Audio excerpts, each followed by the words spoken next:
तो मैं देख रहा था कि जो लीडरशिप है वो कितनी मैटर करती है और कहा जा रहा है कि ये जिस टाइम में हम चल रहे हैं this is India's great power opportunity की बात की जा रही है। आप देखें आप स्टार्ट करें इंडिया के हवाले से और आप देखें कि स्टार्टिंग फ्रॉम जवाहरलाल लाल नेहरू साहब जो कि इंडिया के पहले वज़ीर आज़म थे। उन्होंने भी एक दफ़ा कहा था कि we are not pro Russian nor that we are pro American. ठीक है जी। हम वी आर प्रो इंडियन और उन्होंने 75 साल की एक इंडिया की लाइन सेट कर दी और इंडियन फॉरेन पॉलिसी स्टेटमेंट्स आप देख लें उसके बाद कि इंडिया एक ही बात कह रहा है कि हम जो है वो न्यूट्रलिटी ले रहे हैं। आप देखें कि प्राइम मिनिस्टर मोदी आए हैं तो वो भी यही बात कर रहे हैं। कहा जा रहा है कि जो 17 साल थे पावर के नेहरू साहब के, उन्होंने एक ही बात की जो और वो थी नॉन अलाइनमेंट। और ये बहुत सारी और भी पोस्ट कॉलोनियल जितने भी स्टेट्स क्राफ्ट हुई जो ग्रेट ब्रिटेन ने आज़ादी दी जिन जिन ममालिक को, पाकिस्तान ये चीज़ नहीं कर सका। देखिए 75 साल से आप देखें आप पाकिस्तान के starting from Liaquat Ali Khan till Imran Khan and Shehbaz Sharif देखें, आपको ऐसे लगता है कि एक जंजाल पूरा है। स्टेट नहीं जंजाल पूरा है, ये हुकूमतें नहीं है जंजाल पूरा है, डिक्टेटर आ रहे हैं, ये कर रहे हैं, वो कर रहे हैं, इस्लामिक प्रोजेक्ट चल रहे हैं, कभी हम कुछ कर रहे हैं, कभी कुछ कर रहे हैं। आप देखें कि अभी इंडिया ने कोल्ड वॉर के दरमियान ज़माने में भी न्यूट्रलिटी की बात की। आज भी वो न्यूट्रलिटी की बात कर रहे हैं जब भी उनको बड़ा प्रेशर है। आज जब इंडिया की आबादी का कहा जा रहा है कि जो मीडियन एज है इंडिया के अंदर वो 28 साल है और ये दुनिया में यंगेस्ट तरीन पॉपुलेशन है। ठीक है जी। अब इंडिया की इकॉनमी भी बेहतर हो रही है पिछले 20-30 साल से। और आप ये देखें इंडिया बड़ी इकॉनमीज़ में भी आ रहा है और तेज़ तरीन इकॉनमीज़ में भी जा रहा है इंडिया। तो इंडिया क्या कर रहा है कि इंडिया ने अपने आप को नॉन अलाइन्ड रख के अभी भी इंडिया ने रशिया से $76 बिलियन सॉरी $36 बिलियन $7 बिलियन के ऑयल जो है वो लिया है। ठीक है। अब आप इमेजिन करें और स्टार्टिंग फ्रॉम कोल्ड वॉर तब भी। और मज़े की बात ये है कि जिसे वो कहते हैं ना आजकल ये बात अगर आप वॉशिंगटन, बर्लिन, पेरिस, कैनबरा और जगहों पे दुनिया में बात करें, देखें और लिटरेचर को फॉलो करें कि how the world is watching India. जो इंडिया वॉचर्स हैं उनको पढ़ें, देखें क्या हो रहा है। तो कहा जा रहा है कि India is an independent pole of global power. ये न्यूट्रलिटी है इंडिया को कहाँ लेके आ गई। ठीक है जी। ये न्यूट्रलिटी है कि एक तरफ लोग कह रहे हैं, ठीक है जी, कि अमेरिका और यूरोप का जो वर्ल्ड व्यू है वो हिपोक्रिटिकल है। एक तरफ वो बात करते हैं डेमोक्रेसी की, ह्यूमन राइट्स की, लेकिन वो अरब स्टेट्स के साथ मिलके जो है वो कर रहे हैं। इंडिया एटलीस्ट ये बात थोड़ी कर रहा है कि वो डेमोक्रेसी और इन चीज़ों को लेके ग्लोबली वो तो नहीं जा रहा कि इसका चैंपियन तो नहीं बन रहा। वो इसका कुछ चैंपियन तो नहीं बन रहा ना इन चीज़ों का।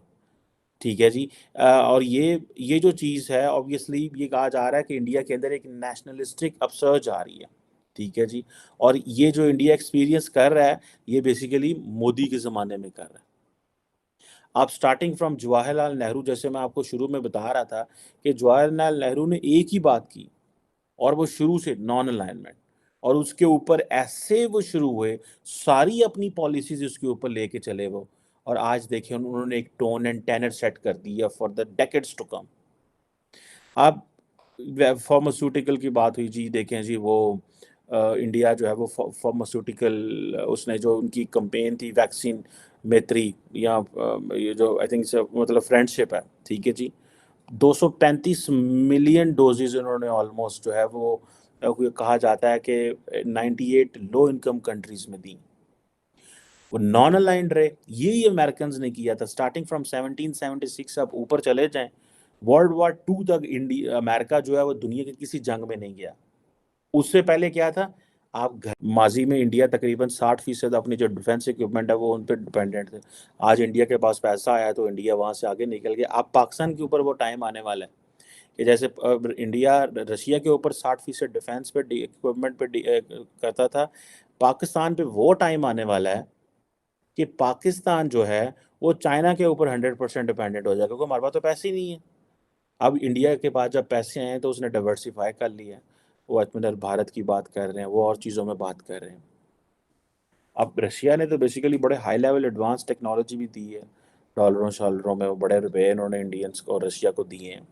ठीक है जनाब। सो ये जो चीज़ है ये आप इमेजिन करें, अ,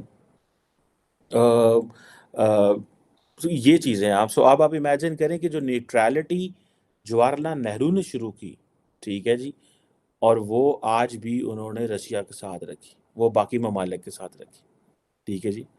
और और आप इसको देखें कि आज इंडिया इस पोजीशन में है कि वो रशिया को कहता है कि तुम चाइना से थोड़ा डिस्टेंस पे रहो। हालांकि president Putin will not listen to him, but looking at the level of the dependence Russia has on India, the level of the oil India imported from Russia. Although Russian foreign minister Lavrov recently जब आया SCO के में तो वो कह के गए कि हमारे पास तो बहुत ज़्यादा इंडियन रुपया है, हमें कहाँ लगाना है, उसको कौन सी करेंसी में ट्रांसफ़र करना है, हमें वो समझ नहीं आ रही। तो ये चीज़ें हैं, आप इमेजिन कर लें, ठीक है जी। इंडिया ने कंडेम नहीं किया, लेकिन मोदी साहब की जो स्टेटमेंट थी, जो उन्होंने आई थिंक सेंट्रल एशिया में पुतिन से मिले थे, तो वहाँ पे उसने कहा था कि this is not an era of war. पूरे फ्रेंच प्रेसिडेंट से लेके हर मुल्क ने उसको कोट किया, मोदी ने ये कह दिया, मोदी ने ये कह दिया। सो इमेजिन करें how much value they got. ये अगर इंडिया कंप्लीट वेस्ट ब्लॉक के साथ बैठ जाता तो तब और बात थी, तब इतनी वैल्यू ना होती, इतनी न्यूट्रल रह के वैल्यू। आप इमेजिन करें, starting from Jawaharlal Nehru till Modi and starting from Liaquat Ali Khan till Shehbaz Sharif, आप सिर्फ एक नज़र उठाड़ के देख लें पाकिस्तान में क्या हो रहा है। जंजालपुरा, बेसिकली जंजालपुरा क्या है, ये एक ड्रामा। क्वेश्चन है इसके, कहाँ पे आप जवाहरलाल नेहरू से शुरू हो के मोदी पे आए और कहाँ लियाकत अली खान से आप यहाँ पे आए, और क्या डिफरेंट स्टोरीज हैं, कैसे न्यूट्रलिटी को उन्होंने वो किया हुआ। सो ये चीज़ें हैं। और इंडिया ने अमेरिका के जितना मर्जी प्रेशर आया, उन्होंने उस चीज़ प्रेशर को नहीं लिया, उन्होंने कहा ये हम नहीं करने जा रहे। और जिसे वो कहते हैं ना कि, और मज़े की बात ये है कि इंडिया के अंदर प्राइम मिनिस्टर मोदी ने एक माहौल बना दिया, और वो माहौल ये है कि सारे लोग कह रहे हैं जी सॉवरेन डिसीजंस हम लेते हैं, ठीक है जी, और वेस्टर्न गवर्नमेंट्स और इन चीज़ों को हम बर्दाश्त नहीं करते।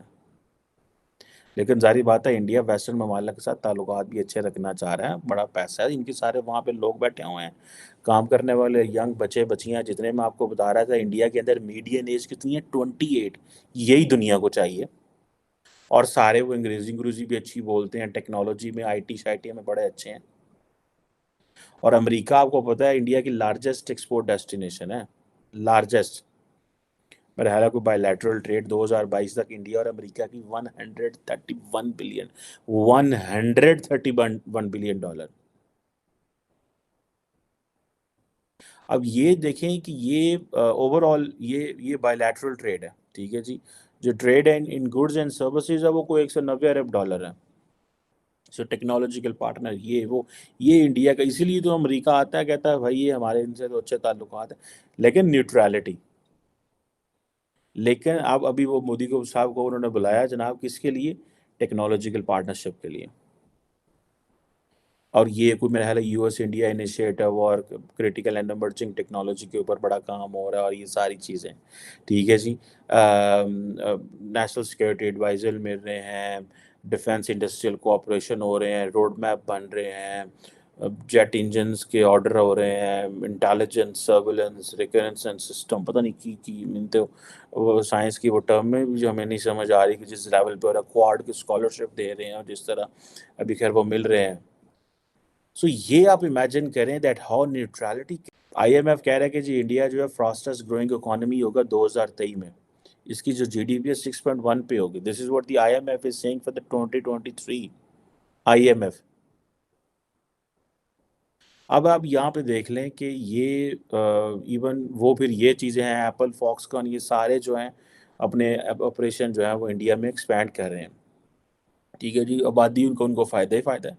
आप देख लें पाकिस्तान में क्या हो रहा है, रोज़ इधर तमाशे होते हैं, ये चीज़ें होती हैं। लेकिन मैं आपको सिर्फ बता रहा हूँ कि starting from Jawaharlal Nehru to prime minister Modi, सारे के सारे जो इंडियन लीडर हैं, ठीक है जी, वो चल रहे हैं, और इतनी सर्टेनिटी है कि बीजेपी 2024 का इलेक्शन जीतेगी, इतनी सर्टेनिटी है इंडिया के अंदर।